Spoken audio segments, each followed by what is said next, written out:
नमस्ते बच्चों, आज हम कक्षा 8 में चलने वाली आपकी हिंदी की पाठ्य पुस्तक बसंत के पाठ 6 भगवान की डाकिया कविता का आनंद लेंगे। ये कविता राष्ट्रकवि रामधारी सिंह दिनकर जी द्वारा रचित है।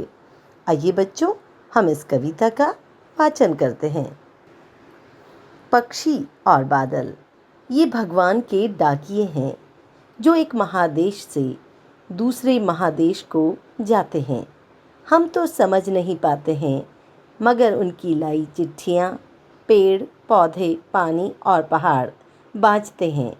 हम तो केवल यह आंकते हैं कि एक देश की धरती दूसरे देश को सुगंध भेजती है और वह सौरभ हवा में तैरते हुए पक्षियों की पाँखों पर तिरता है और एक देश का भाप दूसरे देश में पानी बनकर गिरता है।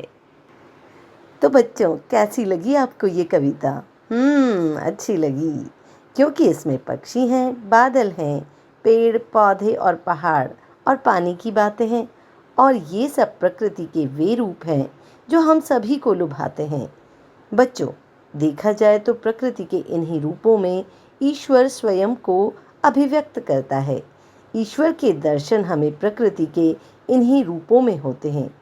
इसीलिए तो इस कविता में कवि दिनकर जी ने पक्षी, बादल, पेड़ पौधे, पानी और पहाड़ को अपना डाकिया बताया है।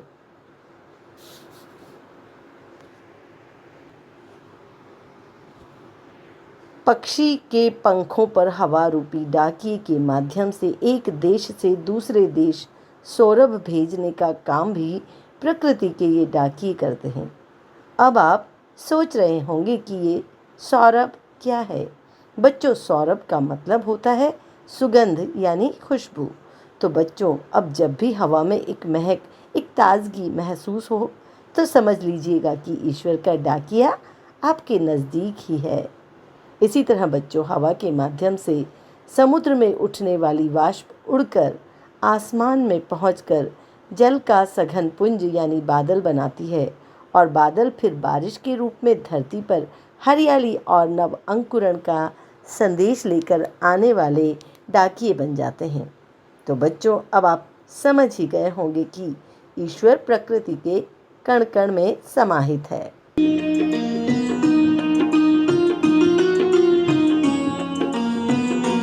हर देश में तू, हर भेष में तू, तेरे नाम अनेक तू एक ही है। तेरे नाम अनेक तू एक ही है। तेरी रंग भूमि यह विश्व भरा, सब खेल में मेल में तू ही तो है। सब खेल में मेल में तू ही तो है। सागर से उठा बादल बन के, बादल से फूटा जल हो करके। सागर से उठा बादल बन के, बादल से फूटा जल हो करके।